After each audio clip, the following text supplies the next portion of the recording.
My name is Rob Casaro, and I am the Systems Architecture Manager for NXP microcontrollers. And what does that mean? That means, let's see, my responsibilities are all the architectures of our microcontrollers and also new IP and things like that. So I have a team of guys that make IP and define IP, architect guys define chips and all that stuff. I've been working on microcontrollers ever since 1999, and before that, believe it or not, I designed ASICs, and then before that, I designed power supplies. So anyway, I have a kind of a long career of a lot of different stuff, and I think I like this job the best. So anyway, so that's me. So I'm going to talk about configurable and virtual peripherals. One's called the SGPIO, and one's called the SET. Now, we talked about this last year at this show, and unfortunately, we didn't get any parts out that had them on that you guys could use, and now you can get them. You can get a part now called the LPC 4300 with serial GPIO. Now, what does that mean, serial GPIO? Well, this all started back, it's a long time ago now, so I'll tell you the story. So we thought it'd be really cool in our parts to have like another M0 to do like bit banging kind of stuff. And why do we think that? Well, every time we come out with a part, people they used to say to my boss, they said, yeah, or me, I go to a customer, we like your part, but. I like your part, but it doesn't have this. Or I like your part, doesn't have this. So we said, we want to solve that but problem. You know, we want to solve the problem where we can't solve everybody's problem with one microcontroller. You know, it takes a lot of money to tape out a part, and a lot of effort. So let's make some things that are a little more configurable. So using an M0, we thought that was a cool idea. But then I was saying, you know, M0 is not that great at bit bang. It's not so good. It takes a lot of cycles to do that kind of stuff. So I thought, well, we need to have like a serializer. So the basic concept of the SGPIO is just something that converts parallel to serial. You know, cores are really good at putting out parallel data. They operate on memories, right? And memories are parallel. But they're not so good at serializing stuff. So really, the basic function of the SGPIO is just a shift register. That's all it is. And let's say we put a bunch of them in there, a bunch of serial shift registers that can be started simultaneously, that can be clocked by a bunch of different clock sources, that can feed back on itself, right? So the idea grew from the idea of just a basic shift register. So then you can kind of see that I can create all kinds of different patterns with this. So we have up to 16 slices in the SGPIO block, and 16 slices means it's got 16 different shift registers, and each shift register also has what's called shadow registers. And why are shadow registers important? Well, you need to you don't want to load while you're shifting, right? You want to load while the shifting is going on. When you're done with the shifting, then take that data and load again. So there's two registers in there, 2 registers per slice, a shadow register and a shifter. So it allows for really convenient loading of data. You don't have to wait till you're done. You can load whenever you want, take your time, right? And when your data is shifted out, the data will be there from the next cycle, right? So it's got shift register and also a shadow register. Now, one other cool thing that's in there that's important when you're shifting, what else is important when you shift? Counters, because you want to be able to count what you're shifting. I don't want the processor to go, oh gosh, how many times did I shift this already, right? We want to have a counter that does that. So there's counters that count, say I want to shift out 2 bits, I want to shift out 3 bits, I want to shift out whatever, so it can do that. And so we have counters, we have shadow registers, and we have shifters. So that's basically it. So I mean, here's some examples that the idea was this guy can do non-standard serial things. You know, there's an LCD driver as well. It can do an LCD driver if you want to. There's different protocols maybe that aren't supported by standard ones, so you can do that kind of thing. You can do codecs, et cetera, and things like that. But it just avoids this idea of bit bang. So here's an example. I want you to go look at our demo. So one of my guys has been working for 2 months on this, and the idea was that we would do surround sound I2S, because like a lot of times people say, oh, I don't have enough I2S's on your part. I want a lot. And it's like, well, you only have one. Oh, that's too bad. So, but now we have this SGPIO thing that can do multi-channel. So it's doing 7.1 out there, and you can see all the speakers sitting there. And unfortunately, I was there, and it doesn't sound that great because of the noise in the building. We needed to have a special sound room, I think. But in our office with the low cubes, it sounded awesome. It was really, really good. Everybody could hear it. It was very nice. We have this virtualization going on. I'll talk more about that later. But anyway, so we thought, yeah, I squared S, that's a pretty good simple one. I squared C, we could do UARTs. Another thing we always get, oh, I want 20 UARTs on a part. Well, 20 UARTs, for God's sakes. How can we guess you wanted 20 UARTs for your example? But you can do a lot of 8 UARTs with this thing if you wanted to, right? Same baud rate, well, it could be a little bit different, but you could do UARTs with this, right? We have a fair amount of UARTs on the part, 4 or 5 UARTs, but this could do a lot more. You never have enough UARTs. So here's the example of the I squared S implementation. So M clock, master clock, is always just a clock that's a multiple of the sample rate, right? So 44.1, it could be 256 times that, 512. It just depends on what data you're trying to stream out to a codec. So in this case, we have just a pattern we fill in to the register, a 0, 1, and we feed it back, and we let it rip. And it's just giving a clock. A clock. It's just a clock. And it can be any frequency pretty much you want. S clock, or the bit clock, that's the actual data rate for the codec, the bit clock. And again, if you look at the pattern, it's just a 0, 1 that we're putting in there. And we can have the count be 4n minus 1, because this is what the ratio we chose for that, a fourth of that. So now you have the S clock. Now the word select, a little bit different, right? That'll frame the data, the left-right data. That's the word clock. And then this is a little bit different pattern. This slide just says we can be either CPU-driven or DMA-driven, so see the 2 different bottoms. So that's kind of cool, too. So you can load the data with the DMA controller, offload the CPU, don't even have to worry about interrupt overhead so much. It's mostly driven by the DMA engine. So, again, this is like all, self-driven. The patterns are there. You just load them up. It gives the clocks out at the right frequencies, at the right synchronization places, and the DMA just keeps loading the data. Okay, so I think this slide's kind of cool, and this is the demo that we have. So I think this really is an indication of the power of the M0 and the M4, and there was earlier questions about how it's being used. So if you look at the M4 in this demo, it's running the virtualization. It's got a bunch of DSP running on that.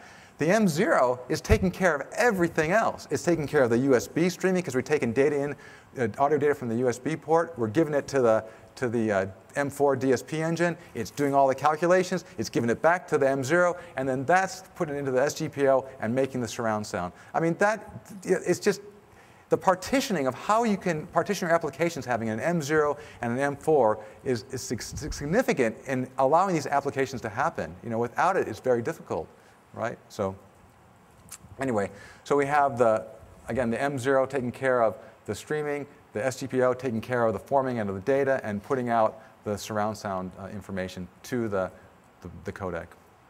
Okay, another one, this is just another teaser one. So we're going to have this I squared S example is not an example. It's going to be a library that you can download from our website, and you can start using the I squared S with the software that we provide through API calls. So. And then the next one we're going to be working on is this camera interface. We have some. I get this a lot from marketing. I don't mean to bash marketing. I'm not trying to. But anyway, marketing says, "Oh, we need a camera interface. So and so has a camera interface on their part." I go, "Really? They need a camera interface on our M4 for what? I don't know, but they need it." Okay, so we can do camera interface just like anybody else, but we don't call it camera interface. So we'll have to. That's always the problem, and I'll talk more about this in the SET, but we always have this problem of like, oh, here's this general thing that can do all this stuff. And then you guys out there in the audience, engineers, look at a part and you say, oh, TIC doesn't have the camera interface, I can't use it, right? So if we don't say camera interface, they don't select you. So that's kind of a bummer. So, we need to make sure that, to tell people this can do this kind of stuff, and it's flexible. You're not stuck with what they gave you, and we'll talk more about that with the SET. It's kind of the same problem that we have there, too. This, I think, is one of my most favorite blocks of all. I'll tell you the story about this one. Here's the story. This is the story. So again, you always get this problem of, we would like to have a motor control PWM. Okay, what are the specs for it? This, and this. And we design it. It takes us a year to get that logic into a part that people can buy. Maybe even more than that, because this whole cycle of, making the part, testing it and getting it ready for production is a long time, right? So by the time we get there, they say, oh, yeah, too bad. The spec wasn't quite right. They've changed it. You need 5 brake inputs instead of just 1. You only have 1. That's not very good, right? They want 5. So, I got tired of that. I got tired of that comment, that yours is not good enough. Well, we work so hard on this stuff. It's not good enough. Ah, damn. So we decided that we want something in a timer that can be more programmable, that would allow us to meet requirements that we don't know about today. And it gives our customers some flexibility, not to do what we said the chip could do, but what you want it to do, right? And I think that's the whole idea behind this SCT, is to make it something that you can create what you want it to do, not what we designed it to do necessarily. And I think that's the key point. So we started this thing with looking at a timer. And timers, oh my God, timers are pretty boring and basic things, right? So you have a counter that can count up or down, and then you have these match registers that will say, okay, when the count gets to this value, I want you to change the output, and when it gets to this other value, I want to change the output low or high, whatever. So you can make PWMs with it. And then capture, what does capture do? It says, okay, I have an input, and I want to count how long that input is, and then capture the time of the count, whatever. So this has been around. I wrote an article about this, and I was kind of tracing back the history of timers. And timers started out, back in the first 8051. I don't remember what it was called, 80-something. Anyway, that's where the first timers came in, and they were pretty much the same thing, and they haven't changed a whole lot since, except for people start adding more stuff around them to do these other applications. So here's, I guess, just a slide indicating the basic match application, right? And then here's a capture application where you're capturing the time between some event or something like that, and then you can read the data.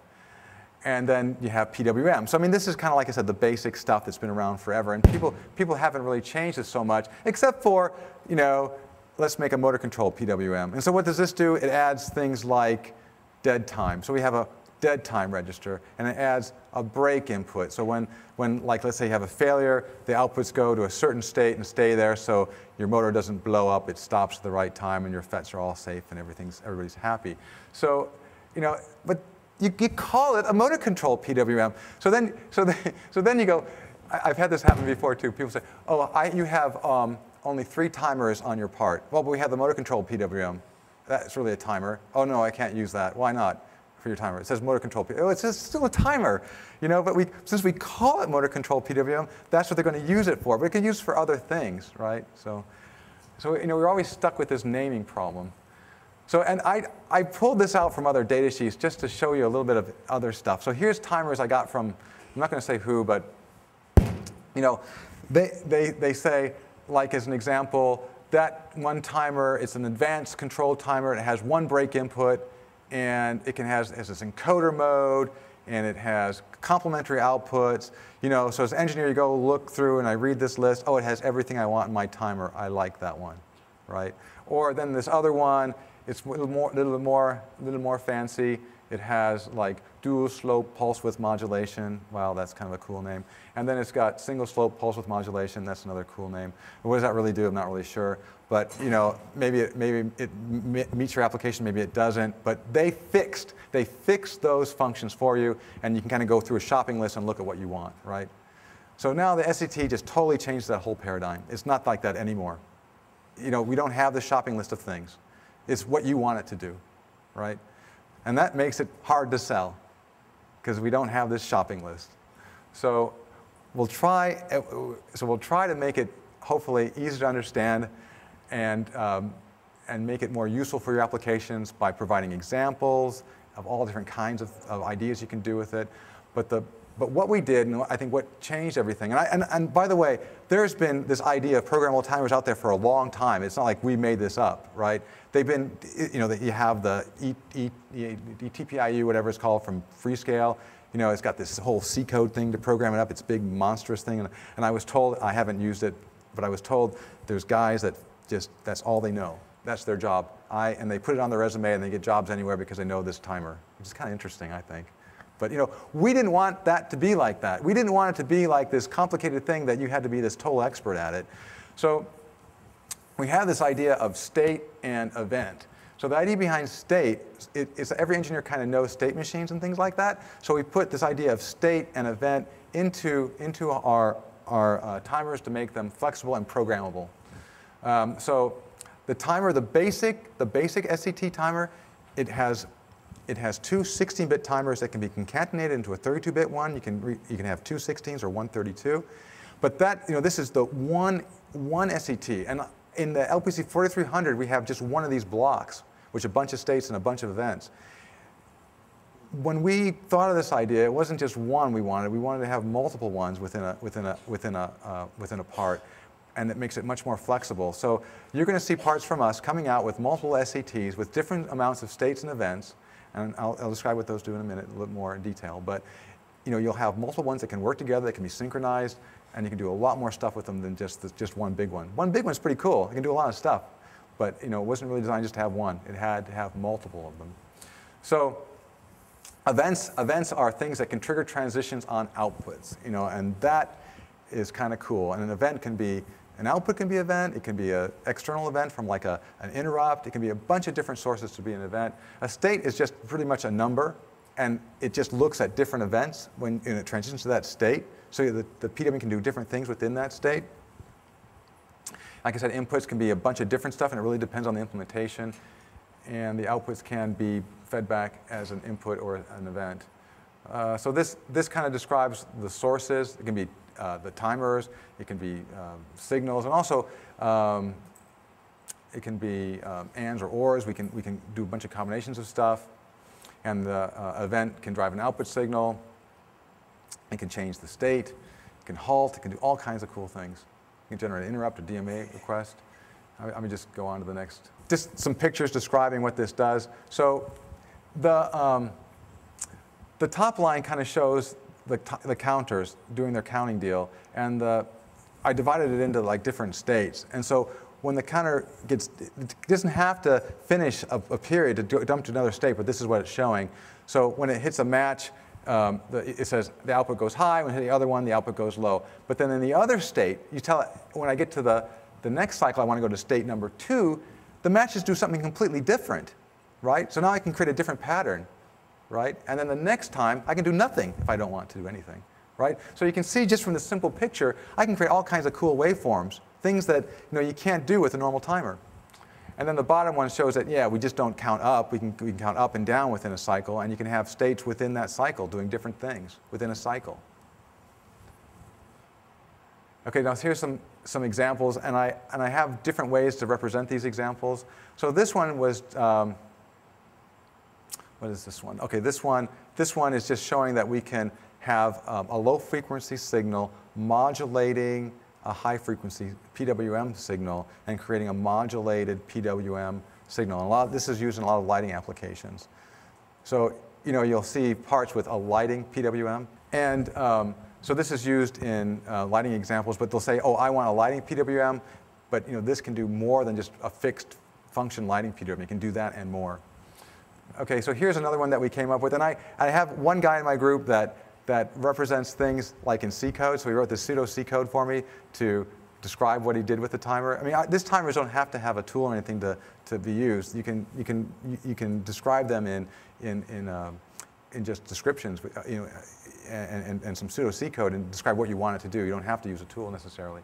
So what this one does, and this is a particular useful one for the LPC 4300 with audio PLL, is when you are streaming audio data from a USB port, the frequency is changing, right? And when you're streaming data, audio data out, you could be slower or faster or whatever, and you're going to drop sound. You don't want to do that, right?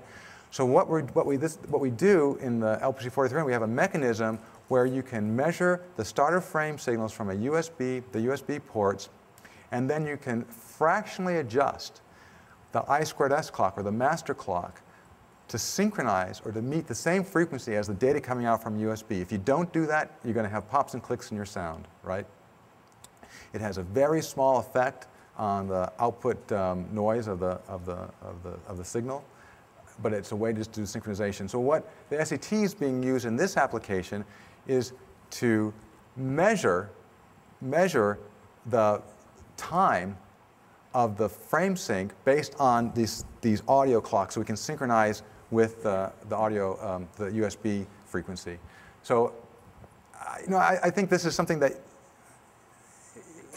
you can't do it any other way with other kind of timers. It's like all you got to do is just set the timer up to gate the clocks from the I2S block that you made. It could be from the SGPIO, it could be from our I2S block if it was, and then read the time. And that is the time you need to adjust the audio PLL with. So this is just an example, a simple example of how you can use the SET in a simple way to measure the time of how many clocks, audio clocks are in a starter frame signal in a USB period. And this other example I think is pretty cool. It's just a pulse generator. So you don't have to have any processor involvement with this at all. So I can have an input pin. When the input pin changes, it can generate a pulse of various length. It could be a rising edge or a falling edge. It could be from a timer. When a timer times out, it could generate another pulse. It could be from a peripheral. It could do another pulse. And all this can be done at the same time within the SCT. And we're going to show some of these as examples. And then I get a little bit more complicated examples. We have dead time control with a half bridge. And then this shows how we did that with the different match registers. And then here is a full bridge example. So you can do full bridge with different dead times on different edges, right? Which is kind of unique. And I can have up to 4 or 5 break inputs as well. If I wanted to break on overcurrent on one thing or undercurrent on or whatever, you can do that. Oh, and then this is we have some demos that we did using the state-controlled timers with a 3-phase motor. So what we did, in order to make it easier, we have a state tool that integrates with LPC Espresso that you can program the state-controlled timers with the tool. So it tries to make it a lot easier using our part.